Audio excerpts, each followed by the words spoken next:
ating panghalo sa ating munggo. Ay mga palangga, yan dito na naman kami sa aking kaibigan. Wala siya dito. So kami lang dito ano kami ng tawag niyan. Nangipo mi og blueberry ba niya. Dagan kay siya tanom ang dami niyang pananim.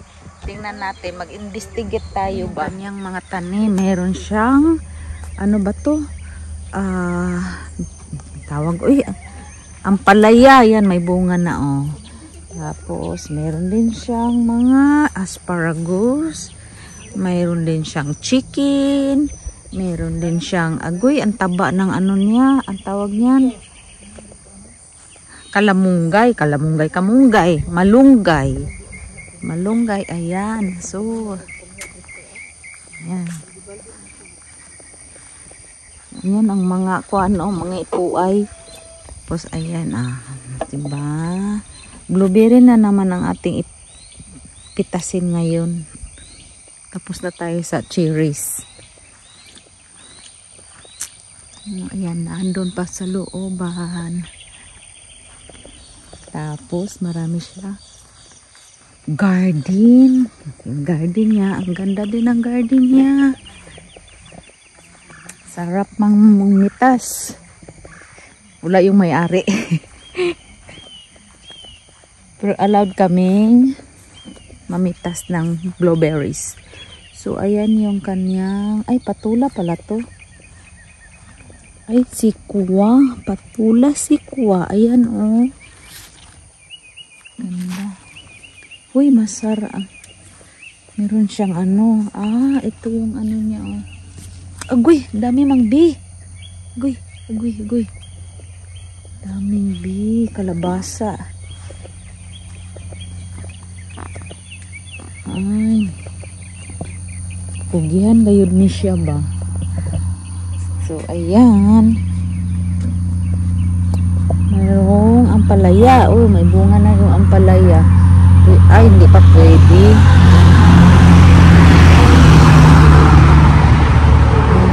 Kalabasa.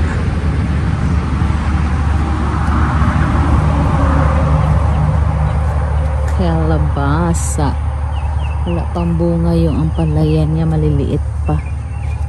Yan, mayroon din siya sa luyot.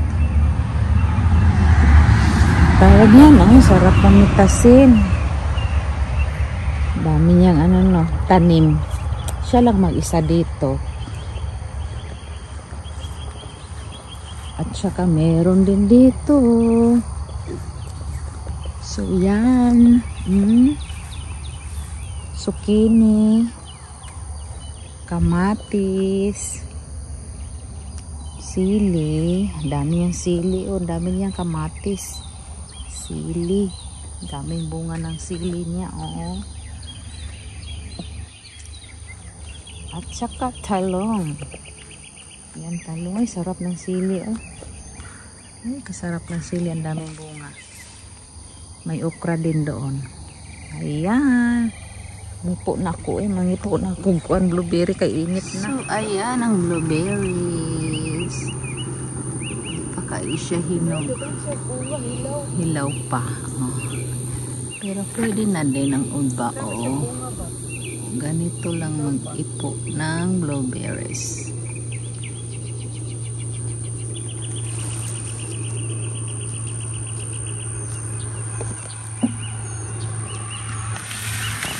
Ipo ko Ay, mga palangga yan kasi today walang pasok dahil may bagyo na namang darating dito. Bukas daw maglandfall pero hindi namin alam kung gaano kalakas. So ayan, nagluto-luto na lang tayo ng tawag niya, pakita ko sa inyo. Yan, gumawa kami ng kami ng ngayon, kamuting kahoy na puto. Ayan, gigiling na yan. Ayan. Tapos na ni mother, dipigaan na para matanggal yung sabaw niya. Tapos ayan na siya, uga na. So ayan, maghimot tayo puto para pag hindi tayo magutom. Ayan, mag-update lang muna tayo dito sa ating kapaligiran dahil Yun nga, today daw maglandfall yung, ang tawag yan, yung bagyo, pero hindi ganong dito sa area namin, pero walang school. So ito yung mga chicken ko, hindi ko na sila pinapalabas kasi may bobcat man nga dito na kinakain yung mga manok ko. Dami yun. Ito, I have 20 chicken. Pero now, ano na lang natira? 10 na lang sila kasi iniisa-isang kain ba. So, yun. Ang plano ko, lagyan ko na lang sila dito ng fence. Para naman kahit papaano nakakakain sila ng, ang tawag niyan, grass. Kasi need nilang kumain ng grass eh. So, ayan. Makulimlim ang kapaligiran natin. At, siyempre, ang ating persimmon. Tingnan natin ang ating persimmon. Ang aking garden. Wala nang ano kasi medyo palamig na tayo dito. So, itong persimmon natin ay ready na. Hindi pa sila gaanong ready. Binalot ni mother kasi kinakain kasi ng mga ibon eh. So, kinti na lang din natira. Nagkalaglagan lahat. Ang dami nitong bunga sana pero nagkalaglagan. So, ayan, hindi pa siya gaanong ready. Ilan na lang din natira. So, ayan, binalot ng ano. So, mag-harvest tayo ng talong dahil marami na siyang bunga. Ayan, oh, malaki. At namumulaklak pa rin siya. Dapat may ano ako. So, talong. At manguha din tayo ng yan, harvest na nato ang atong wild nga ampalaya. Yan. Gagmay siya, maliliit siya, ay hindi na siya lumalaki. Ganyan lang talaga siya kalaki. Agoy. May ants. Okay, nagpile na ang ants. Ito siya. Medyo lumalaki to siya. Ibang klase din to. Pero the rest is ako wild. Parang wild siya na ano. Na, say, nahinog na lang siya. Hindi yan lumaki. So, manguha ako ng talbos niya kasi magmunggo tayo ba. So, ito, ganito lang kinukuha ko nito. Yan. Namumulaklak pa rin siya. Yan. Magluto tayo ng munggos. Masarap to sa munggos. Oo, may bulaklak na siya. Oh. Ganito lang. Malapit na rin mag-winter dito. So, mamamatay na din ito. Kaya, kuhanin na natin yung talbos. Dito mataba ang iba. Tapos yan, may mga talong din tayo.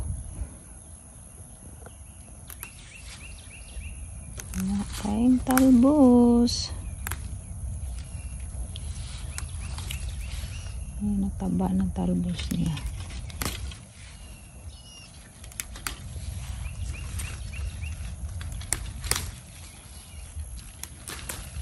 At meron din tayong okra. Ito yung okra natin. Jungle na doon. Hindi na nalinisan. So, ito yung okra natin.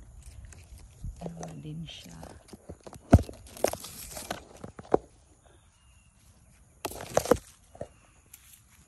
At manguha din tayo ng konting saluyot para sa ating munggo. Ang taba ng saluyot. May bunga na rin siya. Oh. So, ang ginagawa ko sa saluyot dahil nga marami sila, pinapadry ko siya. Masarap din naman yung dry. Parang ano din siya.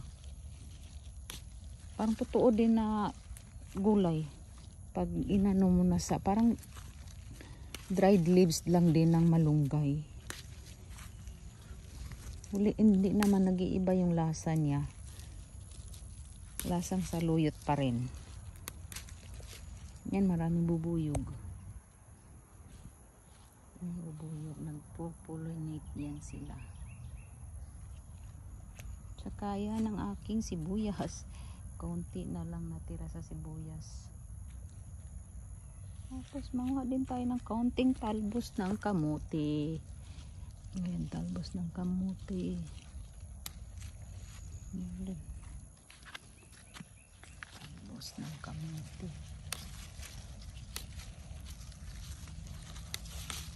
Ayan, may pang ano na tayo sa ating munggo, panghalo.